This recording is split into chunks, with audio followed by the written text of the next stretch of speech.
안녕하세요 여러분, 머니 부모입니다.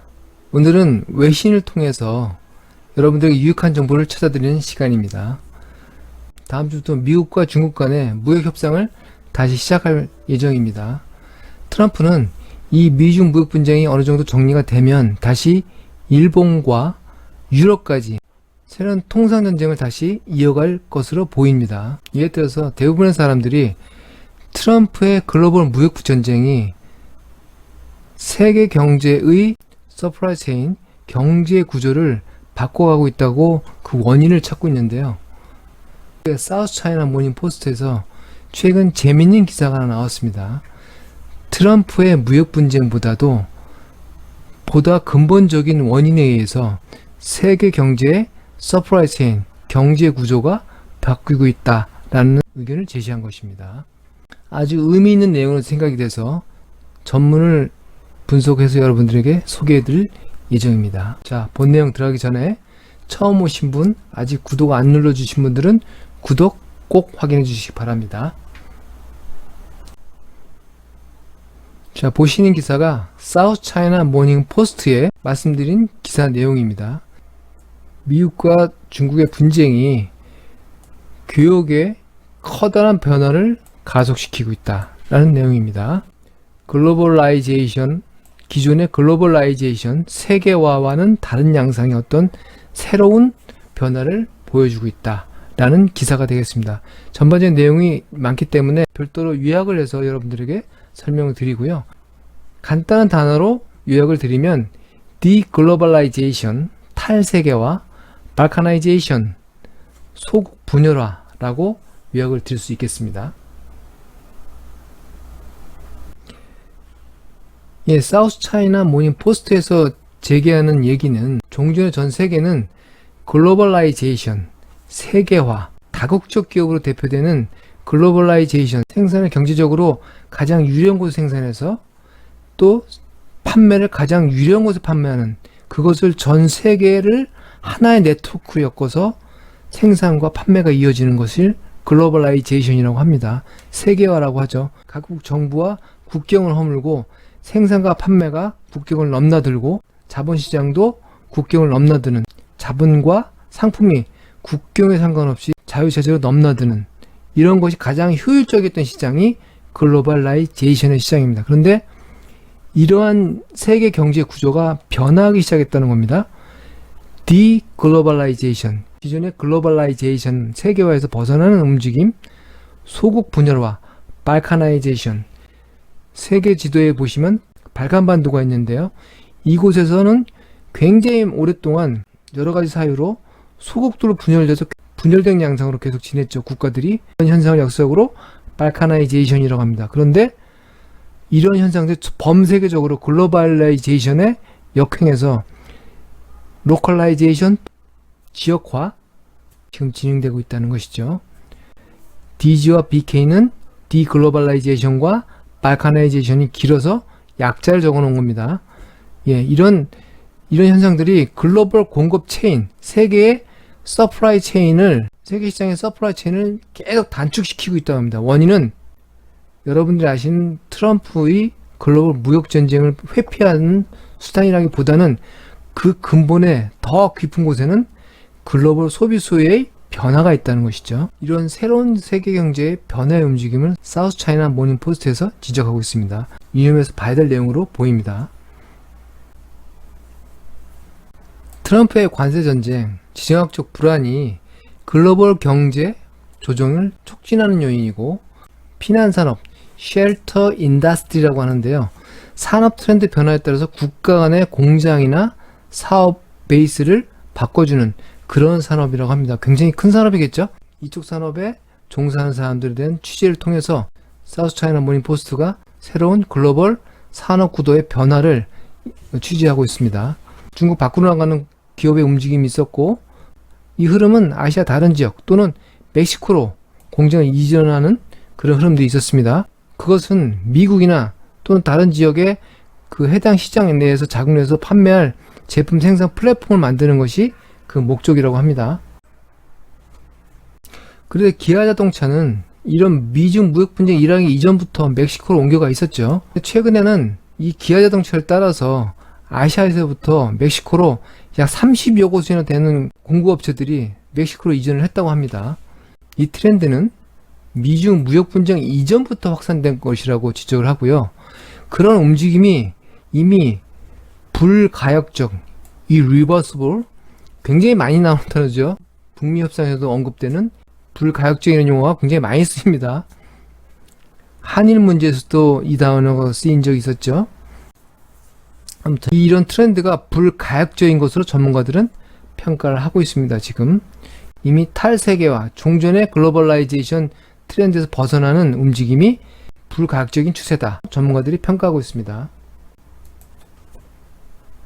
글로벌화가 수십 년 동안 멈출 수 없는 대세였습니다.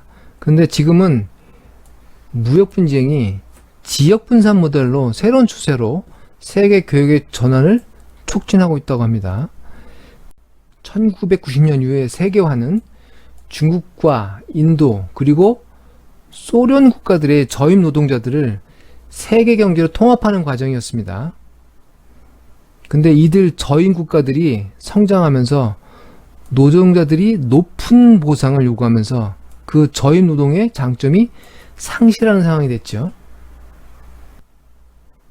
그런데 맥킨지 글로벌 연구소는 이 저임금이 생산에서의 중요성이 현저히 떨어지고 있다고 지적하고 있습니다. 통상 임금이 싼 곳에서 많이 생산하겠지, 공장이 많겠지 하는 그런 종전의 인식에서 벗어나서 조사를 해보니까 세계 교역의 18%만이 저노동비용 아비트라지에 의해서 추진되고 있다고 합니다. 즉, 싼 곳으로, 노동비용이 싼 곳으로 공장에 이동해서 생산하는 것이 노동비용 아비트라지죠. 그런 것에 의해서 세계 교역의 18%만이 이제 차지한다는 것이죠. 굉장히 줄어들었죠. 어느 틈에 일반적인 상식을 깨는 내용으로 보입니다. 리포트는 역시 맥킨지의 성정민이라는 한국인인 것 같아요. 저는 확인을 못 해봤지만 성정민 사람이 주장을 하고 있는데, 공급 체인이, 글로벌 서프라이 체인이 앞으로 더욱 짧아질 것이다 라고 주장하고 있습니다. 노동비용 아비트라지의 기여도가, 생산에 대한 기여도가 줄어들면서 먼 거리까지 가서 공장을 짓고 할 필요가 없다는 것이죠. 공급 체인이 굉장히 짧아지는 원인 중에 하나라는 것입니다. 다시 말씀드리면 세계화의 초기 국면에는 긴 공급 체인과 저비용 국가에서 제품을 생산하고 고비용 국가로 배로 shipment, 선적으로 하는 것을 요약이 됐었는데, 이제 더 이상 그런 세상이 아니라는 거죠. 시장 접근 시간, time to market, 고객 기반의 금저성, proximity to customer base, 그 다음에 혁신 자원의 가용성, supply chain, 공장을 만들고 사업의 기반을 만드는 가장 중요한 요인이 됐다는 것입니다. 세계 경제 구조가 바뀌었다는 것이죠. 말씀드린 것처럼 이런 시장 접근 시간, 고객 기반에 대한 근접성, 혁신 자원의 가용성이 굉장히 중요한 요인인데, 과거의 세계화 초기 단계의 대량 생산 시대에는 A에서 B로 대량으로 보내는 것으로 중요했습니다.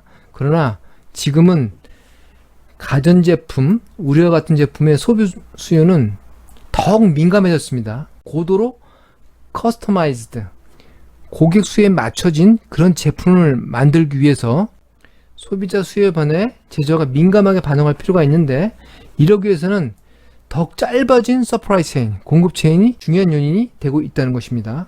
단순히 비용 요인이 다가 아니라는 것이죠. 이 새로운 개념입니다. 한편 지난해부터의 무역 분쟁에서 발생하는 이런 정치적인 압박과 관세와 같은 금융비용 증가, 이런 것들은 단지 이런 발카니제이션, 디글로벌라이제이션 것을 부각시키는 역할만 한 것이고, 부각시키고 촉진시키는 역할만 한 것입니다. 그 근본적인 원인은 아니고, 이미 아까 말씀드렸던 근본적으로는 소비 수요 변화의 원인이 있다는 것이죠. 거기에 따른 경쟁력 강화를 위해서는 세상의 산업의 근본적인 경쟁력 요인이 바뀌었기 때문에 세계 경제 교육 구조가 바뀌고 있다, 산업 구조가 바뀌고 있다 라는 말씀을 드립니다. 기업들은 세계적으로 지역주의화 추세를 이미 읽어오고 있었습니다. EU에 공급하기 위해서 동유럽에 투자하고 미국에 접근하기 위해서 멕시코에 시장 가까이 접근하는 것이죠. 단순하게 저노동, 저비용만 생각하는 것이 아니고, 그럼 중국과 인도 이런 저인구 국가들은 지금 어떻게 됐을까요? 망했을까요? 그런데 동시에 저비용 생산기지였던 곳은 활발한 소비시장이 되어가고 있다고 합니다. 그쪽도 성장하고 소득수준이 높아지면서 중산층 인구들이 계속 공급이 되고 하면서 시장 구매력이 높아진 것이죠. 수백만 인구가 중국, 인도, 동남아시아의 중산층으로 진입함에 따라서 많은 기업들이 미국이나 이런 시장들을 포기하고 이 시장을 위해서 공급 체인을 지역화, 로컬라이제이션 하기로 선택하고 추진하고 있다고 합니다. 서플라이 체인도 굉장히 다변화되고 있다는 뜻입니다. 중국에서 제조업자들이 떠나는 반면에 14억 소비자 시장에 계속 서비스하기 위해서 기업들이 생산을 하기 위해 남겠다는 선택하는 경우도 있습니다. 오히려 미국 수출을 줄이고 지역 중국에만 공급을 하겠다는 것이죠. 대표적인 게 장안포드라고 합니다. 미국에는 거의 수출하지 않고 있다고 합니다. 중국에서만 대량 생산을 하고, 자, 이러한 추세가, 이러한 글로벌 트렌드가 중국과 인도는 GDP에서 수출 비중이 점점 줄어들고 있습니다. 중국은 2006년 말 37%에서 수출 비중이 최근 20%까지 감소를 했죠. 인도는 29%에서 20%까지 감소했다고 합니다. 우리의 과거 고정관념이 벗어나는 일이죠. 중국과 인도 시장이 소비 시장으로 점점 더 바뀌어가고 있고 산업 구조가 내수 시장을 중심으로 바뀌어가고 있다고 하는 것이죠. 중국이 미중 무역 전쟁에서 벌벌벌 떨지 않는 이유, 이런 이유가 있는 것이죠. 전문가들은 이런 추세가 더욱 진행될 것이라고 합니다. 베트남처럼 이런 지역의 허브는 굉장히 큰 이익을 보고 있죠. 시접에 근접해 있는 지역 허브는 큰 이익을 보고 있고 무역전쟁 첫 해에 작년에 승자가 됐다고 합니다. 그런데 베트남이 2019년 상반기에 GDP 성장이 6.8%를 기록했는데 대부분이 미중 무역전쟁 때문에 중국에서 생산이 넘어온 부분이라고 하죠. 2019년에 베트남은 수출이 40% 증가했는데 많은 기업들이 조세 필 위해서 베트남을 활용한 결과라고 합니다. 이런 것들이 지속될지는 의문인데 최근에 트럼프가 베트남에도 관세 부과를 협박했죠. 그리고 내부적으로 토지와 노동 비용이 급상승을 하고 자기 자체적으로 생산 능력의 한계점에 와 있는 것으로 전문가들은 보고 있습니다. 조세피 생산 거점으로서 관점이 아니고 베트남과 인도네시아는 동남아시아의 시장 거점 기업들에게 굉장히 합리적이고 장기적인 생산 기지로 간주되고 있다고 합니다. 그야말로 지역 허브가 되는 것이죠.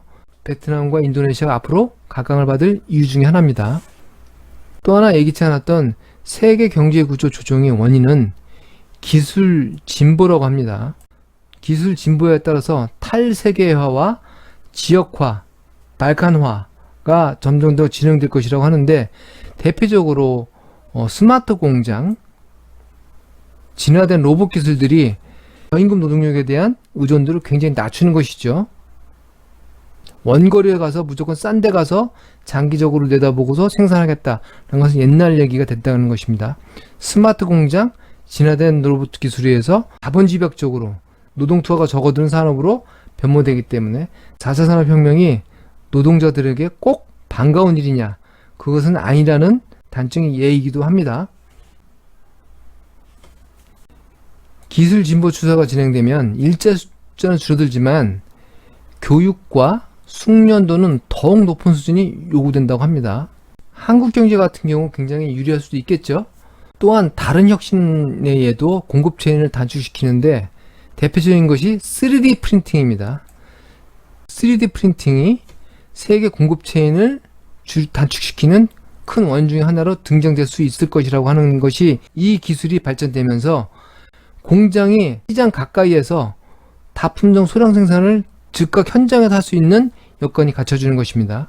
3D 프린팅의 출현으로 공장은 이론적으로 필요한 것을 지역에서 프린팅할 수 있기 때문에 교역량은 더욱 감소 중이라고 합니다. 소국 고립화, 발카나이제이션 추세를 이런 3D 프린팅 기술이 더욱 강화할 거라고 합니다. 자, 전체적으로 요약하려면 소비자 수요가 굉장히 민감하게 변화하고 커스터마이즈된 제품을 생산하기 위해서 시장에 가깝게 생산하는 서플라이 체인 축소가 필수적입니다. 근데 이런 것을 돕는 것이 기술의 진보죠. 스마트 공장, 로봇 기술, 그리고 3D 프린팅까지가 소비자 시장 근처에서 커스터마이즈된 다품종 소량 생산을 지속적으로 생산하면서 비용을 맞출 수 있게끔 하는 요인이 되고 있는 것입니다. 더 이상 저임금 노동이 생산과 경쟁력에서 이미 의미가 없어졌다는 것이죠. 서플라이 체인은 시장에 가까운 곳, 소비자 기반에 가까운 곳, 그 다음에 혁신 자원을 얼마나 쓸 수 있는 것인가 라는 것들이 중요한 경쟁 요인이 되기 때문에 세계 경제 구조, 서플라이 체인 이런 것들이 급격하게 바뀌어가고 있다는 것입니다. 한국 시장에서 최저임금 가지고 굉장히 논란이 많은데요. 임금은 더 이상 경쟁력 요인이 최상단에 있지 않습니다. 최상단에 있지 않다는 것이 이미 세계 경제 구조, 트렌드, 발카나이제이션에서 나타나고 있는 현상입니다. 오히려 높은 교육 수준과 숙련도가 확보된 노동력을 확보하기 위해서는 최저임금이나 일정 수준 이상의 안정된 소득 수준을 확보하면서 그들의 생산성을 높여주는 게 더 필요하지 않은가 싶습니다. 경제성장은 더 이상 저임금 노동에 의해서 추진되는 시대는 지났다고 생각됩니다. 기술 생산성, 노동 숙련도, 아이디어, 혁신성 이런 것들이 경제성장의 추진 동력이 되는 시대가 왔습니다. 이런 내용들이 이 외신에서 확인할 수 있는 내용이었습니다. 굉장히 큰 의미가 있는 것 같아서 여러분들에게 장시간이지만 좀 자세히 설명드렸습니다. 발카나이제이션, 새로운 세계 경제 트렌드였습니다. 외신을 통해서 유익한 정보를, 유익한 세계 경제 트렌드를 여러분들에게 읽어드리고 있습니다. 저는 머니 부모였고요. 발카나이제이션 꼭 기억하시고 구독 눌러주시는 것도 꼭 잊지 말아주세요. 감사합니다. 머니 붐!